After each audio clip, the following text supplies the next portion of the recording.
On va voir aujourd'hui l'importance d'avoir une description de profil optimisée. Donc sur LinkedIn, c'est assez courant finalement de sous-estimer l'importance de la description de son profil. Pourtant, cette petite phrase située juste en dessous de votre nom, prénom, elle est extrêmement puissante. Pourquoi? Parce que c'est la première chose que les gens voient de vous lorsqu'ils cliquent sur votre profil, après avoir vu un de vos posts ou un de vos commentaires. Imaginez votre marque personnelle comme une entreprise. Donc votre photo, c'est votre logo. Votre photo de couverture, c'est votre packaging. Et la description de votre profil, c'est un peu votre slogan.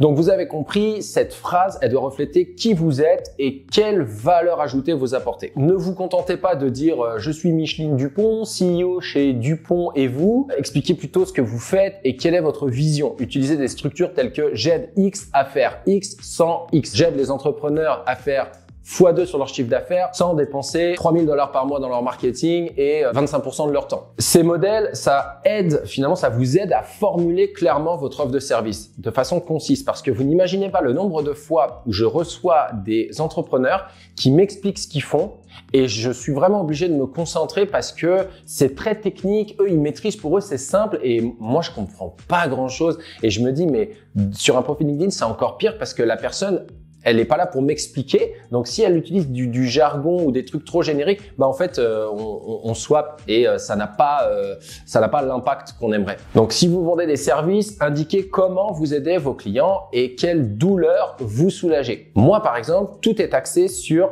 j'aide les entreprises à améliorer leur visibilité en ligne, que ce soit pour obtenir de nouveaux contrats ou pour recruter de nouveaux employés. Et donc, pour ça, j'utilise le référencement naturel, la publicité en ligne, la gestion des réseaux sociaux et l'optimisation de leur site web. Un autre angle aussi qu'on a chez My Little Big Web, c'est de démocratiser le web et de mettre le web à la portée de tout le monde. D'où ce format un petit peu pédagogique pour vous expliquer des concepts plutôt complexes de manière simple. Une bonne description, ça laisse entrevoir votre personnalité, donc n'hésitez pas à utiliser des mots originaux qui reflètent votre style. Évitez les termes génériques qui se démarquent pas, mais par contre, pas de charabia trop technique, comme j'expliquais tantôt. Si vous avez plusieurs activités ou des éléments remarquables à mettre en avant, utilisez le séparateur, comme sur mon profil, pour les distinguer.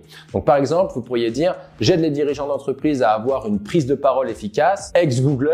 Donc, j'étais employé chez Google, du coup, en mettant en avant votre expérience Google pour vous donner du crédit. Comme moi, par exemple, qui ai travaillé chez Microsoft, même si ça fait 10 ans, je le ressors encore en clientèle, ça fait son effet. Ou bien, vous mentionnez vos prix, vos certifications. Par exemple, nous, l'agence, elle est partenaire Google. Clairement, je le ressors à toutes les sauces. Les centres d'intérêt pour donner de la personnalité à votre titre. En gros, vous aimez quoi? Et puis pas cinéma, balade en forêt et sortie entre amis. On s'entend, on n'est pas sur un CV d'étudiant de 18 ans. En résumé, ne sous-estimez pas l'importance de votre description de profil sur LinkedIn. C'est une des opportunités précieuses pour vous présenter de manière percutante et captiver l'intention de ceux qui visitent votre profil. En gros, c'est une page de vente. Merci d'avoir regardé la vidéo en entier et merci à ceux qui s'abonnent, qui partagent, qui like. Ça fait toujours hyper plaisir de voir l'audience s'agrandir.